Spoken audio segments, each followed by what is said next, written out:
Kita agak awam. Udah. Baik, assalamualaikum warahmatullahi wabarakatuh. Perkenalkan, kami dari kelompok 1 akan mempresentasikan hasil dari ruang kolaborasi topik 1 terkait perspektif sosiokultural dalam pendidikan Indonesia. Baik, perkenalkan, nama saya Sangga Kurnia Pradana. Lalu ada teman saya Ikhdanan Rahman, Afiatul Rahman, Fahriyatul Maslahah, Fikratul Azizah, Rizal Zatul. baik, selanjutnya kita akan masuk ke dalam pembahasan. Bahasan yang pertama yaitu dengan pertanyaan apa faktor sosial, budaya, ekonomi, dan politik penting yang mempengaruhi pendidikan dan pembelajaran di kedua daerah tersebut, apa yang mirip atau sama dan apa yang berbeda. Di sini kelompok kami itu mengulas di video yang pertama dan juga video keempat. Untuk video pertama, faktor sosial berupa dukungan orang tua dan juga semangat dari anak-anak di lingkungan tersebut. Kemudian faktor ekonomi berupa keterbatasan ruang kelas dan juga akses jalan yang kurang memadai. Kemudian faktor politik berupa kurangnya perhatian pemerintah pusat terhadap daerah Maluku. Kemudian faktor budaya berupa mempertahankan tradisi permainan dan juga interaksi sosial. Untuk faktor sosialnya di video keempat yaitu berupa anggapan bahwa pendidikan bukan prioritas. Kemudian faktor ekonomi berupa keterbatasan dari segi ekonomi dan juga faktor politik berupa belum ada kesetaraan hak dalam memperoleh pendidikan yang layak. Dan yang faktor yang terakhir yaitu faktor budaya berupa tradisi menikah muda. Jadi perempuan di daerah di dalam video 4 itu banyak yang menikah muda atau bisa dibilang putus sekolah untuk menikah. Persamaannya dari video pertama dan juga video keempat yaitu kurangnya fasilitas belajar, sedangkan perbedaannya yaitu budaya yang jalan.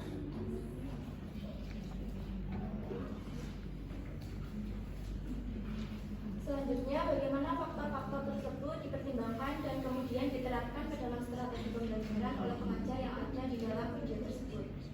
Untuk video yang pertama, pengajar muda Soraya Cassandra, dari segi faktor sosialnya, beliau memanfaatkan strategi berbasis permainan. Untuk daerah Tanimbar Maluku sendiri merupakan daerah yang letaknya lumayan jauh dari perkotaan sehingga interaksi sosialnya lumayan kuat. Hal tersebut dimanfaatkan oleh pengajar muda untuk menerapkan strategi berbasis permainan seperti ada permainan cerita map atau yang mungkin kita lebih kenal dengan stand up comedy, kemudian ada permainan di dekat pantai karena memang daerah Maluku Tanimbar ini dekat dengan lingkungan pantai. Kemudian dari segi faktor ekonomi, pengajar muda dalam video tersebut memanfaatkan media belajar sederhana. Jadi untuk mengajarkan IPA, pengajar muda memanfaatkan lingkungan seperti penggunaan hewan kucing dan juga ayam untuk media belajar IPA. Kemudian beliau juga memanfaatkan lahan di pesisir pantai untuk membuat seperti peta geografis Indonesia untuk mengajarkan tentang lokasi-lokasi geografis Indonesia kepada peserta didiknya. Kemudian dari segi faktor politik, pengajar muda bekerjasama dengan perangkat desa setempat, di mana meskipun Tanimbar Maluku ini daerah yang jauh dari perkotaan dan minim fasilitas sarana prasarana, tapi masyarakatnya ingin anak-anaknya mendapatkan pendidikan yang layak. Terbukti di mana kepala desa mengizinkan balai desa digunakan sebagai tempat untuk belajar bagi jenjang TK. Kemudian dari segi faktor budaya, Tanimbar Maluku ini kental dengan budaya kekeluargaan dan saling berbagi. Jadi pengajar muda memanfaatkan budaya tersebut dengan menciptakan metode pembelajaran yang banyak berkolaborasi dan saling berdiskusi berbagi cerita. Untuk video 4, faktor sosialnya itu menciptakan lingkungan kelas yang aman dan nyaman. dapat diketahui di video itu bahwa guru itu bisa mengajar di ruang kelas ataupun di luar kelas, lebih ditarik. Kemudian yang kedua faktor ekonomi, yaitu mengembangkan sumber belajar bisa dari lingkungan sekitar atau benda-benda yang ada di lingkungan kelas. Yang ketiga adalah faktor politik, yaitu bersama dengan tokoh masyarakat. Yang keempat adalah faktor budaya, yaitu memanfaatkan kebudayaan terkait pendidikan.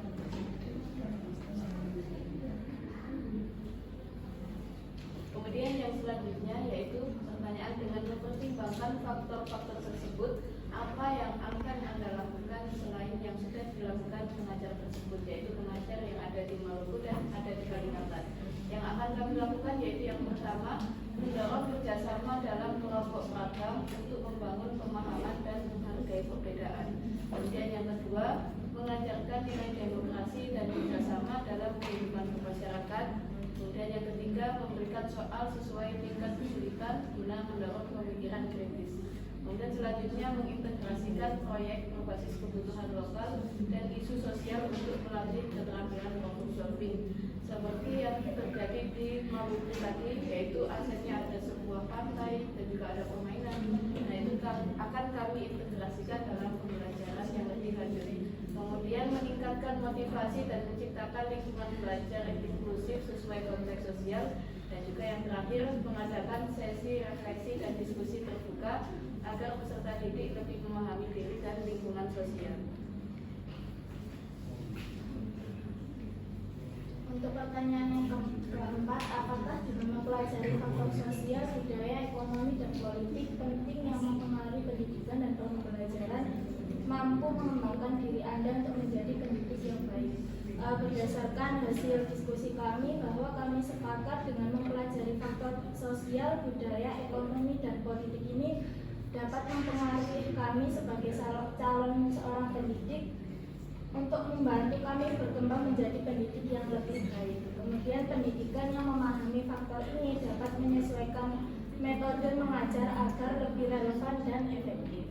Contohnya jika nanti kami ditempatkan di suatu daerah dengan kebudayaan pernikahan dini, maka kami dapat menekankan pentingnya pendidikan bagi masa depan seorang anak perempuan. Hal ini sesuai dengan teori Paulo Freire bahwa kami mengutip tentang pendidikan sejati adalah praksis, yakni refleksi dan aksi yang membebaskan manusia.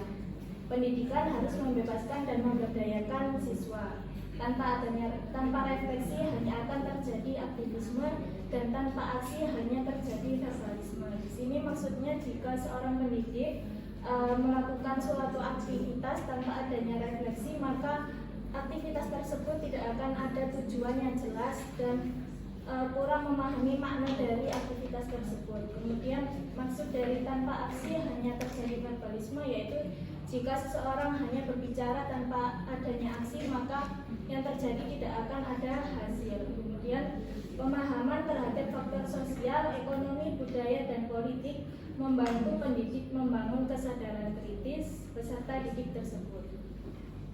Dengan pendidikan yang relevan, adil, dan bermakna, maka meningkatkan efektivitas pembelajaran dan membantu siswa memahami ketidakadilan tersebut serta mencari solusi dari ketidakadilan tersebut.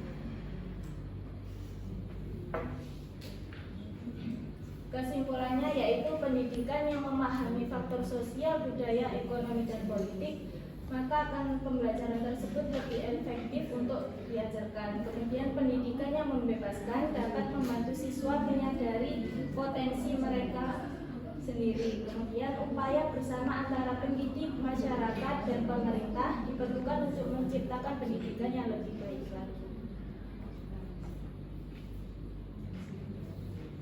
Baik, terima kasih. Sekian dari kami. Jika dari kelompok kami ada kurangnya, kami mohon maaf.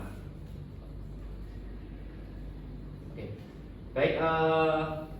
Terima kasih. Sekian. Kami tutup. Wassalamualaikum warahmatullahi wabarakatuh. Waalaikumsalam warahmatullahi wabarakatuh.